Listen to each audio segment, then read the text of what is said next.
Olá! Essa é a primeira série de vídeos elaborados por professores parceiros, equipe técnica, todos pensando nesse momento que você, estudante, está sem aula.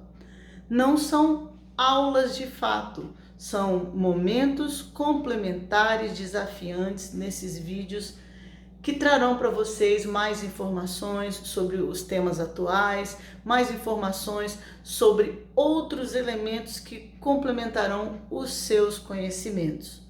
Logo, ao final do vídeo, vocês terão uma atividade complementar para que você possa refletir sobre o assunto que você viu.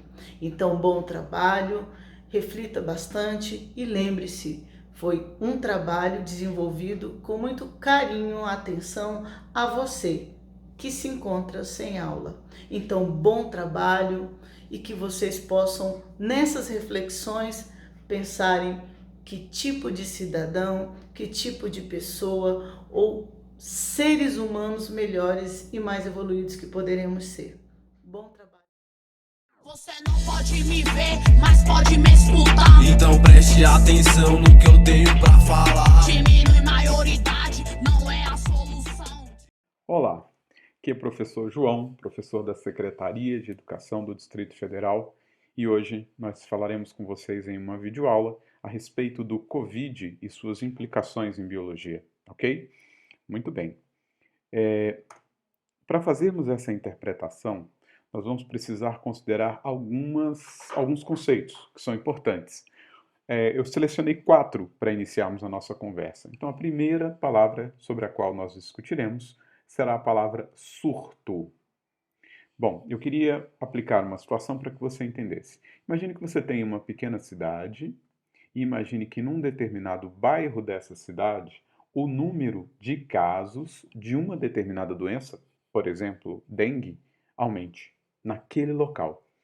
Observe então que eu tenho um aumento do número de casos em uma região localizada. Isso caracteriza para a gente o surto, ok? Quando eu trabalho com epidemia, eu trabalho com uma área geográfica maior e trabalho também com uma tendência de alastramento geográfico, ou seja, há uma tendência de que essa região ela não fique contida, o número de casos não fique contidos ali. E além disso, o número de casos é crescente. Então, para eu trabalhar com uma doença que tem caráter epidêmico, eu precisaria que essa doença ela tivesse aí a característica de um número de casos crescente e uma tendência de espalhamento geográfico, ok? Quando eu trabalho com endemia, por exemplo, endemia eu poderia citar para vocês a febre amarela na região norte do Brasil, malária na região norte do Brasil. Observe que quando eu falo de endemia, eu consigo caracterizar, eu consigo ligar a doença a uma determinada área geográfica e também importante, o número de casos, ele não é crescente. O número de casos também não diminui muito, o número de casos é razoavelmente estável ao longo do tempo, ok? E infelizmente, né, a palavra que a gente tem utilizado mais atualmente, que é a palavra pandemia, quando eu trabalho com pandemia, eu trabalho com uma situação em que é como se eu tivesse uma epidemia em escala global. Então pode ser um continente, pode ser o planeta inteiro, como nós estamos enfrentando agora com o coronavírus, ok? Então pandemia envolve uma área geográfica em escala mundial, ok? Recapitulando, surto localizado, epidemia há uma tendência, uma área bem maior e uma tendência de espalhamento, endemia típico de uma região com número de casos razoavelmente constante ao longo do tempo e uma pandemia seria então uma epidemia em escala global, ok? Muito bem.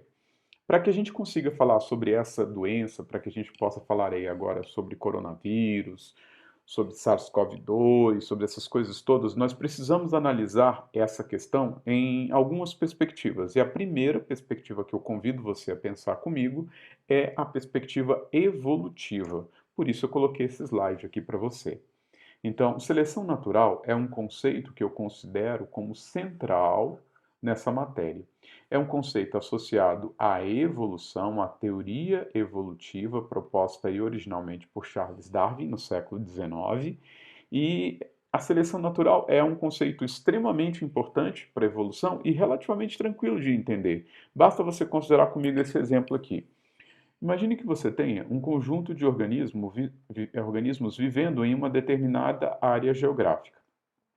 E imagine que esses organismos sejam atacados, por exemplo, por um predador.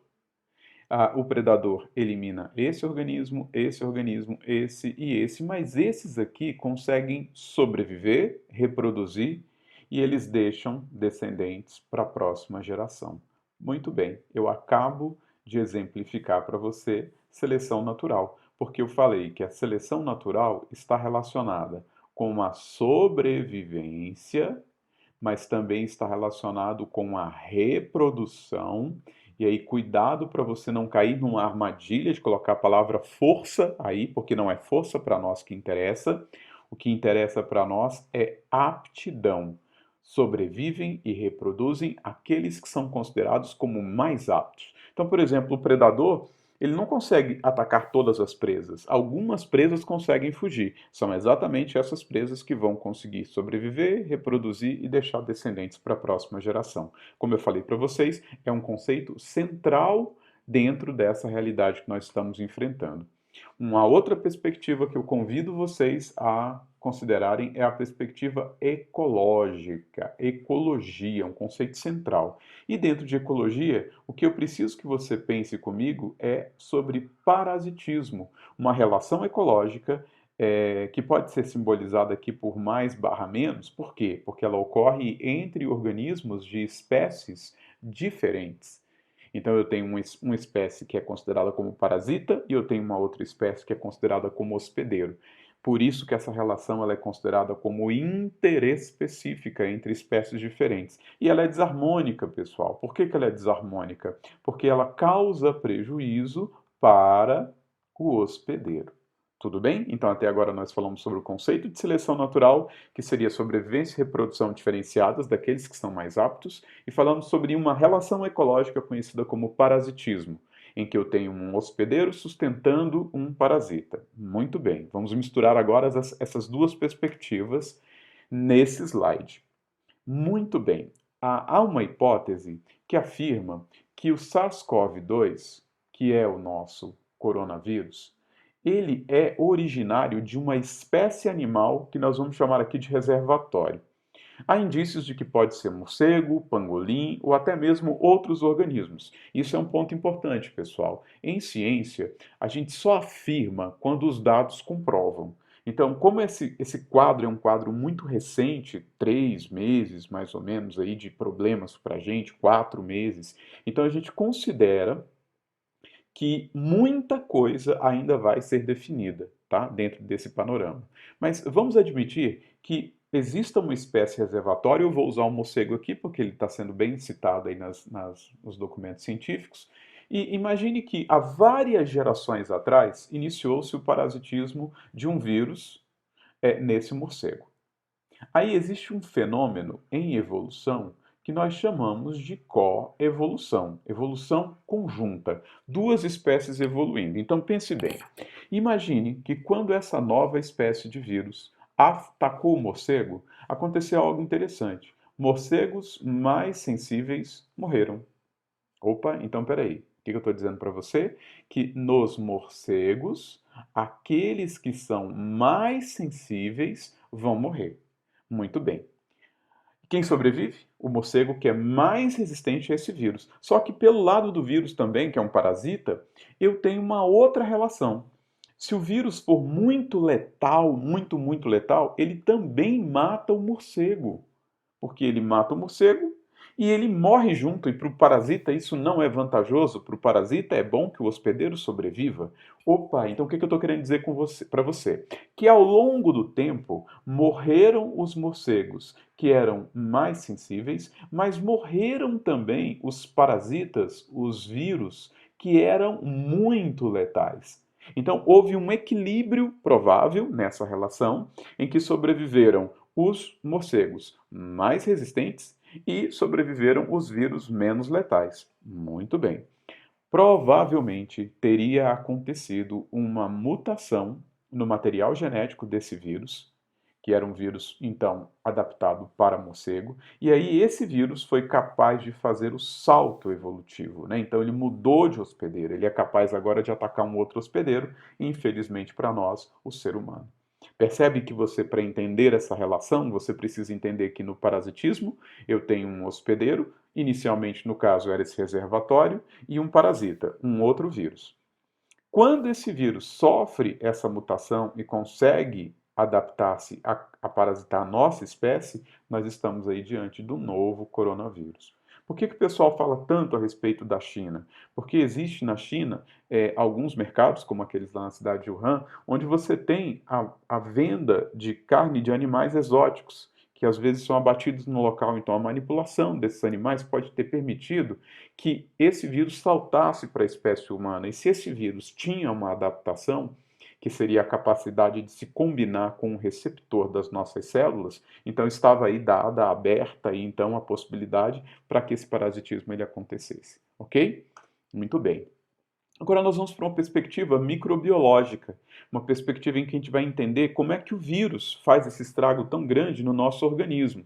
Então, para isso, nós preparamos para vocês esse slide onde nós caracterizamos o vírus como organismo. Então, o que é um vírus? Para começo de conversa, pessoal, você nunca vai encontrar alguém afirmando para você categoricamente: o vírus é um ser vivo? Por quê? Porque ele tem características que são próprias do ser vivo. Em algumas análises, por exemplo, o vírus, ele apresenta material genético. No caso do SARS-CoV-2, do coronavírus, do novo coronavírus, nós temos o material genético dele, inclusive, como RNA e não DNA. Outra, se ele tem material genético e se esse material genético pode mudar, ele é capaz de evolução. Evolução e material genético são características de ser vivo. Mas por que eu não afirmo categoricamente que o vírus é um ser vivo? Porque ele não apresenta célula. E você deve se lembrar desse detalhe do passado, quando você estudou que os seres vivos podem ter uma única célula, unicelulares, como bactérias, por exemplo, ou pluricelulares, como nós, os vegetais. Mas o vírus, ele não tem célula. E não tendo célula, ele não apresenta metabolismo. Outra palavrinha muito importante para a biologia, porque ela fala para a gente sobre as reações químicas que acontecem dentro de uma célula, dentro de um tecido, dentro de um órgão ou dentro de um organismo. O vírus não tem. Significa dizer que o vírus não é capaz de funcionar quimicamente. Ou seja, para ele conseguir se multiplicar, ele obrigatoriamente precisa invadir uma célula e subjugar essa célula, fazendo com que o metabolismo dela seja dirigido para a montagem de novos vírus. E aí é que reside o grande problema, pessoal. Ele escraviza a célula que nós vamos chamar de célula hospedeira, e ao fazer isso, injetando o material genético dele dentro dessa célula, esse vírus faz com que ela monte novos vírus, ok?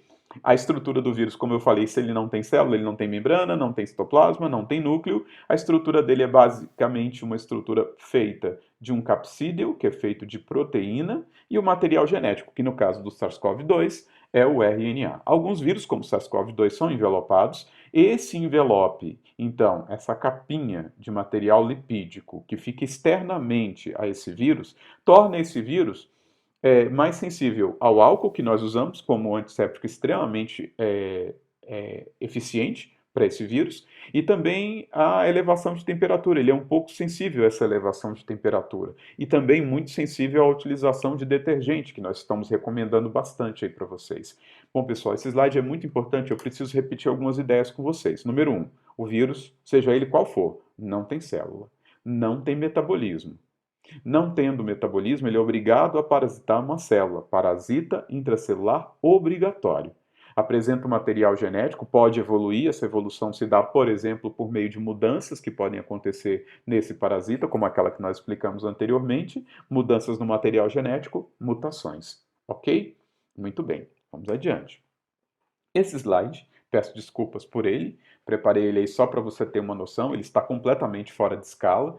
Nessa escala em que eu desenhei aqui o vírus, ele tem um tamanho muito, muito maior do que na verdade ele apresenta. Mas para você poder entender, eu só representei fora de escala. Tudo bem? Então nós temos aí o vírus, né? Um vírus apresentando seu capsídeo, o material genético dele, não representei aqui o envelopezinho dele. Mas uma coisa que me interessa, você percebe que o vírus está ligado aqui, ó, ele está ligado à célula. Então o vírus, ele precisa ser capaz de se acoplar. Então existe uma substância, uma proteína, que no caso lá do nosso SARS-CoV-2 é a proteína spike, uma proteína que parece esses espinhos que dão esse nome, né, corona de coroa, lá do meu vírus, e essa proteína ela é capaz de se ligar a um receptor aqui na membrana da célula. Pessoal, funciona muito parecido com chave e fechadura. O vírus conseguiu se acoplar à célula humana porque existe um receptor que inclusive está relacionado com o controle da pressão arterial no nosso organismo, e esse vírus, ao se acoplar com essa célula, consegue, eu não vou detalhar para você porque não é o caso, mas ele consegue, no final da história, colocar o material genético dele aqui dentro. Aí a coisa complica para essa célula, porque essa célula, ela apresenta um metabolismo próprio, que funciona para ela ou para o organismo. E agora essa célula passa a ter o metabolismo dela totalmente direcionado para quem? Para o vírus. E essa célula vai montar um monte de vírus dentro dela, e esses vírus vão ser liberados e vão atacar novas células. Se percebeu o problema? Ele escravizou essa célula para que o metabolismo dela fosse dirigido para a montagem de novos vírus. Muito bem, gente. O SARS-CoV-2, esse novo coronavírus, é um vírus que se replica, as células hospedeiras dele são células principalmente do trato respiratório inferior. Por isso esse estrago no pulmão que ele provoca. Mas também já foi encontrado em células nervosas, então nós acreditamos que ele também pode atacar outras células no nosso organismo. Isso ainda precisa ser bastante investigado.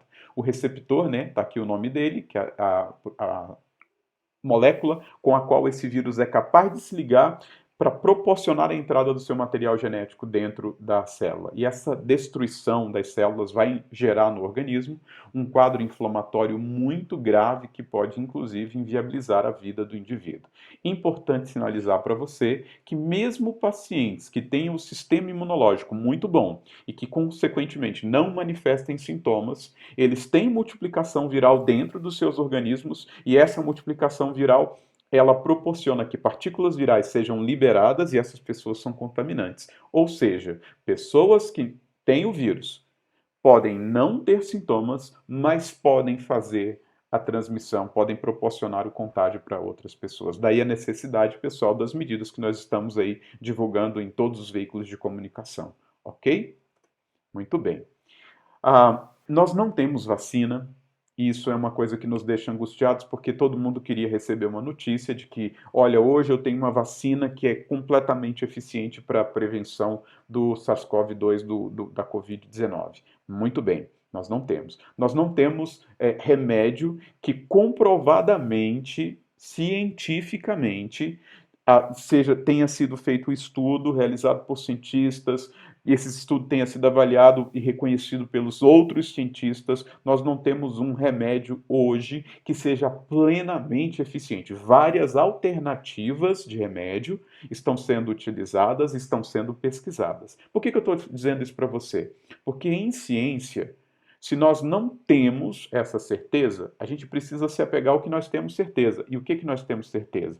Que a higiene das mãos cuidadosa, lavando com bastante sabão frequentemente, quando não possível utilizando álcool numa concentração adequada, manter o distanciamento social, evitar esse contato corporal e, quando possível, manter o isolamento social domiciliar, essas medidas, sim, são comprovadamente eficientes contra esse vírus. Ok?